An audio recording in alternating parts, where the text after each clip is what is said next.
Menjadi prajurit TNI bukan hanya sekedar cita-cita semata, tapi suatu kebanggaan yang luar biasa karena bisa menjaga negara kita tercinta ini, serta pastinya bisa membahagiakan orang tua kita.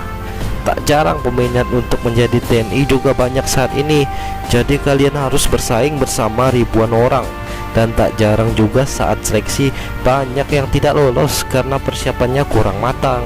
Lalu apa yang perlu kalian persiapkan sebelum mendaftar TNI? Berikut hal yang perlu kalian persiapkan sebelum mendaftar menjadi prajurit TNI. Berikut ulasannya, kita simak. Nomor 1, kesehatan. Banyak peserta yang gagal karena masalah kesehatan.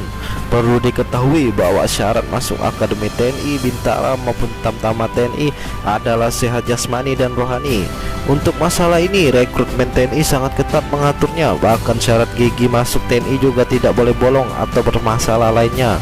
Selain gigi, tes kesehatan TNI meliputi diantaranya tinggi dan berat badan, THT, buta warna, tekanan darah, tensi, varises, letter X ataupun letter O, varikokel, penyakit kulit, ambeien, tes urin, tes darah, röntgen, rekam jantung, kesehatan jiwa, postur, kaki bebek, dan lain-lain. Nah, nanti juga masih ada lagi periksa kesehatan yang kedua. Jadi Mimin saranin sebelum kalian mendaftar, ada baiknya kalian melakukan medical check up agar tahu penyakit kalian dan bisa cepat diatasi. Nomor 2, latihan fisik masuk TNI. Bukan menjadi hal yang mengherankan lagi bahwa seorang prajurit TNI haruslah memiliki fisik yang sehat dan kuat. Oleh karena itu, untuk dapat tergabung dan masuk dalam keanggotaan TNI, ada baiknya apabila kalian sering melakukan latihan fisik sebagai salah satu persiapan masuk TNI AD, AL maupun AU. Di YouTube sendiri juga banyak video latihan fisik TNI yang bisa teman-teman pelajari sebagai panduan cara latihan fisik di rumah. Perlu kalian ketahui bahwa cara pembinaan fisik untuk masuk TNI sangat direkomendasikan dan pastinya akan membantu Anda ketika menghadapi tes fisik, karena Tentara Nasional Indonesia juga masuk dalam salah satu negara dengan fisik tentara terkuat di dunia. Pasti teman-teman dapat membayangkan bagaimana tes yang akan teman-teman hadapi nanti. Nomor 3, psikotes.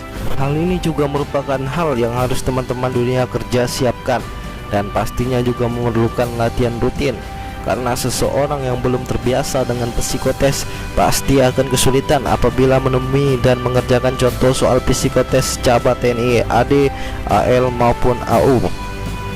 Teman-teman bisa melihat dan mempelajari beberapa contoh soal psikotes yang ada di internet maupun buku untuk melatih otak agar terbiasa ketika nanti menghadapi contoh soal tes akademik cabang TNI AD dalam proses rekrutmen TNI yang teman-teman ikuti. Tujuan diadakannya ujian psikotes sendiri adalah untuk mengukur kesiapan mental peserta ketika menjadi seorang TNI. Oleh karena itu, soal-soal psikotes TNI biasanya juga berhubungan dengan dunia militer. Nomor 4, persyaratan administrasi. Meskipun persyaratan administrasi merupakan syarat yang pertama harus dilengkapi, namun kenyataannya masih banyak peserta seleksi yang kurang lengkap dalam membawa syarat berkas pendaftaran TNI.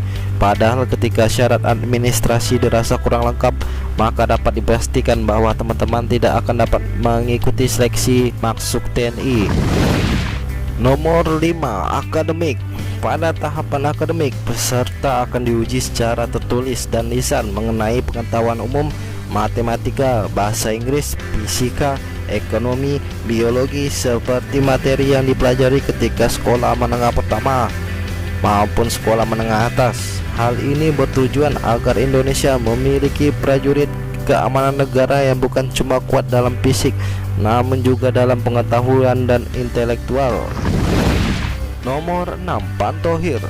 Kebanyakan peserta seleksi Tentara Nasional Republik Indonesia atau yang disingkat dengan TNI sering mengalami kegagalan pada tahapan ini, yaitu pantohir, panitia penentuan akhir.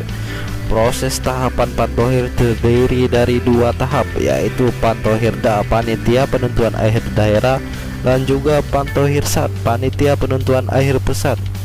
Pantohir sendiri merupakan proses rekrutmen yang terakhir, karena pada tahapan pantohir TNI inilah Semua nilai dari calon prajurit TNI muda akan diakumulasikan dan dijumlah mulai dari persyaratan hingga nilai dari ujian yang telah dilalui.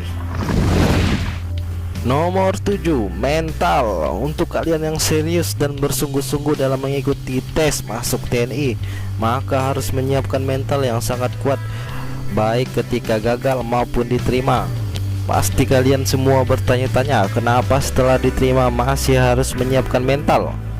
Jawabannya tentu saja wajib, karena di sana kalian tidak akan membayangkan bagaimana jenis latihan fisik yang akan menjadi menu latihan sehari-hari ketika menjalani proses pendidikan TNI.